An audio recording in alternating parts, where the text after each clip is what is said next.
Hello. तो आज का क्लास जो था सिंधु घाटी सभ्यता। सिंधु घाटी सभ्यता जो आज हमको पढ़ाना था, आज हम लोग सिंधु घाटी सभ्यता नहीं पढ़ेंगे, बल्कि आज हम साइंस का कुछ इम्पोर्टेंट टॉपिक लेकर आया हूँ। क्योंकि जीएस भी मैं सोचता हूँ कि जीएस का क्लास दूँ, तो अब आपको हम जो है जीएस से क्लास देंगे, ठीक है। यानी एक साथ चलेगा जीएस, ज्योग्राफी, करेंट अफेयर्स और हिस्ट्री। 4 बैच मैं शुरू कर रहा हूँ, एक साथ में ही चलता रहेगा और सभी का जो है प्लेलिस्ट बना दिए जाएंगे। ज्योग्राफी वाला क्लास का ज्योग्राफी वाला में डाल देंगे, है ना। ज्योग्राफी हो गया और जीएस हो गया, करेंट अफेयर्स हो गया और फिर आपको हिस्ट्री हो गया। तो आज हम लोग जीएस की क्लास करते हैं। जीएस का फर्स्ट क्लास करेंगे। सबसे पहले जीएस का फर्स्ट क्लास क्या है, बात करते हैं जीएस जनरल स्टडीज या जनरल साइंस। यहाँ देखिए जनरल साइंस से ले रहे हैं। सबसे पहले भौतिक से ले रहे हैं, जो टॉपिक है भौतिक से लेंगे। पहले हम लेते हैं साइंस। क्या? साइंस। साइंस साइंस शब्द की उत्पत्ति कैसे हुई है? तो साइंस शब्द की जो उत्पत्ति हुई है वह लैटिन भाषा से हुई है। लैटिन भाषा सिंटिया से हुआ है। लैटिन भाषा किस चीज से हुआ है? सिंटिया से हुआ है। इसकी जो उत्पत्ति हुई है सिंटिया से हुआ है, ठीक है। और सिंटिया का जो मतलब होता है वो मतलब होता है नॉलेज। सिंटिया का मतलब होता है WLEDGE, ठीक है। इसका मतलब होता है नॉलेज, ठीक है, ज्ञान। जब हम साइंस को देखते हैं तो हम ज्ञान की बात करते हैं, तो साइंस को हमारे आए दिन यानी हमारे जीवन में प्रतिदिन कुछ न कुछ घटना होता रहता है, या इस पृथ्वी पर एवरीडे कुछ न कुछ क्या होती रहती है, हमेशा घटनाएं चलता रहता है, ठीक है। तो इस तरह से जो घटनाएं घटित होती रहती है, इस तरह की जो घटनाएं घटित होती रहती है, उसका क्रमबद्ध या व्यवस्थित रूप ही साइंस कहलाता है। उसका क्रमबद्ध रूप ही क्या कहलाता है? साइंस कहलाता है, विज्ञान कहलाता है, ठीक है। विज्ञान यानी साइंस 2 प्रकार के होते हैं। साइंस की अगर हम बात करें तो साइंस मुख्यतः 2 प्रकार के होते हैं। साइंस मुख्यतः कितने प्रकार के होते हैं? साइंस मुख्यतः 2 प्रकार के होता है। एक होता है प्राकृतिक साइंस, प्राकृतिक विज्ञान, और दूसरा होता है भौतिक विज्ञान, ठीक है। भौतिक विज्ञान। साइंस 2 तरह से होता है। एक होता है प्राकृतिक विज्ञान और दूसरा होता है भौतिक विज्ञान। एक होता है प्राकृतिक विज्ञान और दूसरा होता है भौतिक विज्ञान। अगर हम प्राकृतिक विज्ञान को बांटे तो प्राकृतिक विज्ञान भी 2 प्रकार के होते हैं। प्राकृतिक विज्ञान भी 2 प्रकार के होते हैं। एक होता है वनस्पति विज्ञान और दूसरा होता है जीव विज्ञान। एक होता है वनस्पति विज्ञान,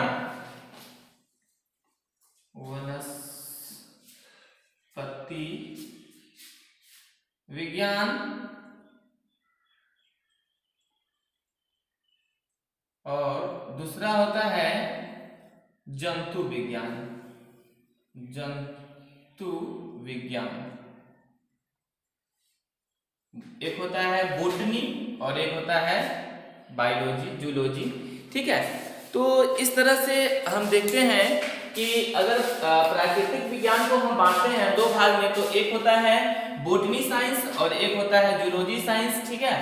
तो ये दो प्रकार में बटा हुआ है प्राकृतिक विज्ञान। अगर हम भौतिक विज्ञान की बात करते हैं तो भौतिक विज्ञान का भी मुख्यतः 2 शाखाएं हैं। भौतिक विज्ञान के भी मुख्यतः कितने शाखाएं हैं? भौतिक विज्ञान के भी मुख्यतः 2 शाखाएं हैं, ठीक है। एक शाखा है भौतिकी और दूसरा शाखा है रसायन। एक शाखा इसका क्या है? भौतिकी और दूसरी जो शाखा है वह है रसायन, ठीक है। भौतिकी विज्ञान की भी 2 शाखा है। एक है भौतिकी और दूसरा है रसायन। दूसरी शाखा क्या है? दूसरी शाखाएं हैं रसायन। ठीक है, अब हम बात करते हैं कि भौतिकी क्या है। तो भौतिकी किसको कहेंगे? तो भौतिकी विज्ञान की वह शाखा है जिसके अंतर्गत द्रव, ऊर्जा और उनकी पारस्परिक क्रियाओं का अध्ययन किया जाता है। उसको हम क्या कहते हैं? भौतिकी विज्ञान कहते हैं। ठीक है, द्रव, ऊर्जा और उसकी पारस्परिक क्रियाओं का अध्ययन किया जाता है। ठीक है, तो देखिए आगे हम आपको क्या कर रहे हैं, भौतिकी के बारे में कुछ और हम डिटेल्स करते हैं।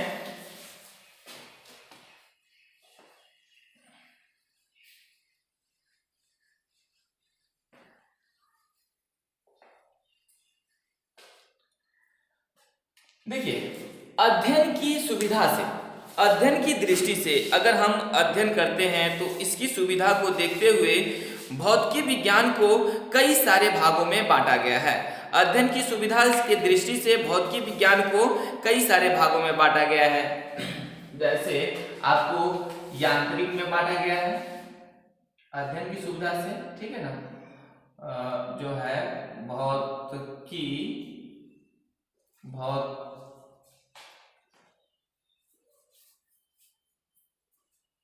भौतिकी विज्ञान। ठीक है, इसको अध्ययन की दृष्टि से कई सारे भाग में, हमारा जो टॉपिक है इसके बाद हम इस टॉपिक पे चर्चा करेंगे। जैसे कि हो गया यांत्रिक, ठीक है ना, यांत्रिक जो ऊर्जा है इस टॉपिक पे हम लोग चर्चा करेंगे। या फिर यांत्रिकी भी बोल सकते हैं इसको। उसके बाद ध्वनि, ठीक है, ध्वनि, ठीक है, ऊर्जा,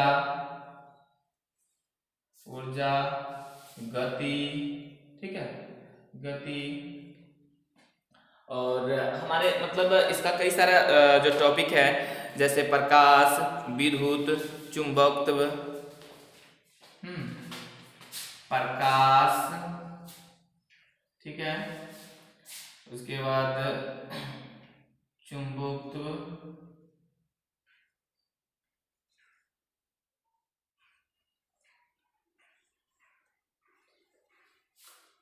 उष्मा लिखे हैं? नहीं है, उष्मा, ठीक है। तो इन सब जो हमारा टॉपिक है, ये सब टॉपिक में इनको क्या किया जाता है, अध्ययन की सुविधा से बांटा जाता है। हालांकि प्रकाश भी होगा इसमें, प्रकाश। तो इस सब पे हम 1 by 1 करके क्या करेंगे, अध्ययन करेंगे। जैसे गति हो गया, प्रकाश हो गया, उष्मा हो गया, इस सब पर हम लोग धीरे धीरे क्या करते हैं, आगे की ओर बढ़ते हैं और चर्चा करते हैं। तो हम यांत्रिकी पे बात करते हैं। पहले क्या है, यांत्रिकी पे, ये हमारा टॉपिक हो गया। इस सभी टॉपिक पे हालांकि मैं चाह रहा हूँ कि जो ये टॉपिक है इस पे कुछ आपको चर्चा कर दें, उसके बाद मैं सबका ऑब्जेक्टिव क्लास दूंगा। जैसे अगर हिस्ट्री पढ़ा रहा हूँ तो हिस्ट्री का एक स्पेशल ऑब्जेक्टिव क्लास चलेगा। सब्जेक्टिव में मतलब कुछ विश्लेषण कर देते हैं, मतलब कुछ ज़्यादा डिटेल्स नहीं है, फिर भी हम लोग चलते हैं हल्का फुल्का मतलब विश्लेषण करते हुए, और फिर इस सब का हम लोग क्या करेंगे, ऑब्जेक्टिव क्लास करेंगे। जो भी करेंट अफेयर्स है या जीके है, जीएस है, या फिर आपको जो हिस्ट्री का क्लास मिल रहा है उसका भी ऑब्जेक्टिव किया जाएगा, ठीक है ना। तो यांत्रिकी पे हम चलते हैं, यांत्रिकी, ठीक है,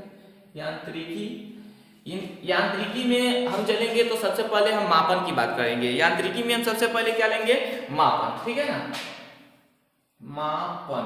यांत्रिकी में हम क्या लेंगे, सबसे पहले हमारे लिए हो जाएगा मापन। और मापन में हम बात करते हैं राशि की। किस चीज की बात करते हैं, राशि की। अब राशि किसको कहेंगे, पहले तो हम इसका डिफिनेशन जान लेंगे कि राशि हम लोग कहेंगे किसको। तो राशि किसको कहेंगे, जिसे संख्या के रूप में प्रकट किया जा सके, जिसे संख्या के रूप में क्या किया जा सके, प्रकट किया जा सके, उसे हम क्या कहते हैं, राशि कहते हैं। जिसे संख्या के रूप में लिख दे, क्या, जिसे संख्या के रूप में प्रकट किया जा सके, उसे राशि कहते हैं। ठीक है। अब हम संख्या के रूप में किस सब को प्रकट कर सकते हैं? संख्या के रूप में हम देखते हैं तो हम किस सब को प्रकट कर सकते हैं? तो संख्या के रूप में हम लोग जनसंख्या को प्रकट कर सकते हैं, आयु को प्रकट कर सकते हैं, अपनी जो उम्र है उस उम्र को हम क्या कर सकते हैं? संख्या के रूप में प्रकट कर सकते हैं, दूरी को संख्या के रूप में प्रकट कर सकते हैं। ठीक है, तो जैसे किसको प्रकट कर सकते हैं? जैसे जनसंख्या, ठीक है, जनसंख्या को प्रकट कर सकते हैं, आयु को प्रकट कर सकते हैं, दूरी को प्रकट कर सकते हैं। इस तरह से बहुत सारी चीजें, सभी को हम क्या कर सकते हैं? राशि में हम बदल सकते हैं, कन्वर्ट कर सकते हैं। ठीक है, अगर हम जब इस तरह से जब राशि की बात आती है तो इस तरह से भौतिक राशि दो तरह के होते हैं। जब हम राशि की बात कर लेते हैं तो अगर हम भौतिक में जाते हैं तो भौतिक राशि कितने प्रकार के होते हैं?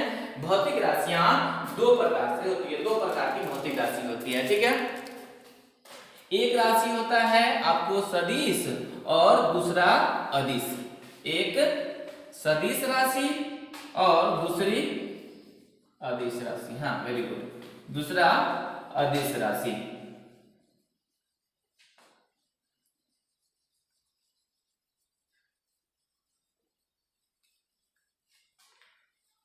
राशि कितने प्रकार के होता है? ठीक है, तो राशि का अगर हम प्रकार देखते हैं, भौतिक राशि के अगर हम प्रकार देखते हैं तो भौतिक राशि का प्रकार, भौतिक राशि दो प्रकार के होते हैं। भौतिक राशि कितने प्रकार के होते हैं? दो प्रकार के होते हैं। एक होता है अदिश राशि, एक होता है अदिश राशि और दूसरा होता है सदिश राशि। दूसरा क्या होता है? सदिश राशि। दूसरा क्या होता है? सदिश राशि। एक अदिश राशि और दूसरा सदिश राशि। एक क्या होता है हमको? अदिश राशि और दूसरा सदिश राशि। ठीक है, तो हम लोग जो है अदिश राशि, सदिश राशि, यानी यहाँ से आज हम सिर्फ जो है इसका जीएस का क्लास सिर्फ शुरुआत किया हूँ। एक परिचय के माध्यम से समझ लीजिए तो, या ऐसा ही मतलब एक इंट्रोडक्शन के तौर पे मैं लाया हूँ। और कल से जो है कंटिन्यू आपको मिलेगा। तो जरा एक बार हम रिकॉल कर लेते हैं कि आज पढ़े क्या है। तो विज्ञान हम लोग पढ़े क्या है? सबसे पहले हम लोग विज्ञान पढ़े हैं। विज्ञान के बाद जो है विज्ञान की जो कितने भागों में बांटा गया है, तो विज्ञान को दो भाग में बांटा गया है। एक हम लोग पढ़े हैं प्राकृतिक विज्ञान और दूसरा पढ़े हैं भौतिक विज्ञान। प्राकृतिक विज्ञान को भी दो भागों में बांटा गया है। एक बांटा गया था वनस्पति विज्ञान और दूसरा भाग था उसका जंतु विज्ञान। ठीक है, उसके बाद फिर हम लोगों ने देखा है कि जो भौतिकी विज्ञान है उसको भी दो भागों में बांटा गया है। एक भौतिकी विज्ञान और दूसरा रसायन विज्ञान। ठीक है, भौतिकी विज्ञान को हमने अध्ययन की सुविधा से कई सारे अलग अलग पार्टों में, अलग अलग भागों में बांट देते हैं, जैसे यांत्रिकी, ऊर्जा, गति, प्रकाश, उसके बाद है चुंबकत्व। इस तरह से कई सारे उसका अलग अलग भाग हो जाता है। ठीक है, जिस भाग में हम लोगों ने यांत्रिकी का भाग लिया है और यांत्रिकी के भाग में हम लोगों ने राशि के बारे में जाना है कि राशि क्या है। तो राशि क्या है जिससे हम क्या कर सकते हैं? माप सकते हैं, संख्या में व्यक्त कर सकते हैं, वो राशि कहलाता है। राशि भी दो प्रकार के होते हैं, एक सदिश राशि और एक अदिश राशि। तो हम लोग जो है यहाँ से आगे जो है डिटेल्स करेंगे नेक्स्ट क्लास में, अगला क्लास में। यदि आपको हमारा वीडियो अच्छा लग रहा है तो यदि आप हमारे चैनल पे नए हैं तो चैनल को सब्सक्राइब कीजिए और बेल आइकन को भी दबा दीजिए और अपने दोस्तों के बीच हाँ शेयर भी कीजिए, ताकि आपसे वो भी फ़ायदा उठा सके। अगर आपके शेयर करने से हो सके उसको भी क्लास अच्छा लगे और वो कंटिन्यू हो जाए आपके साथ, तो बेहतर है कि आप मतलब शेयर कर दें। ठीक है, चलिए फिर मिलेंगे।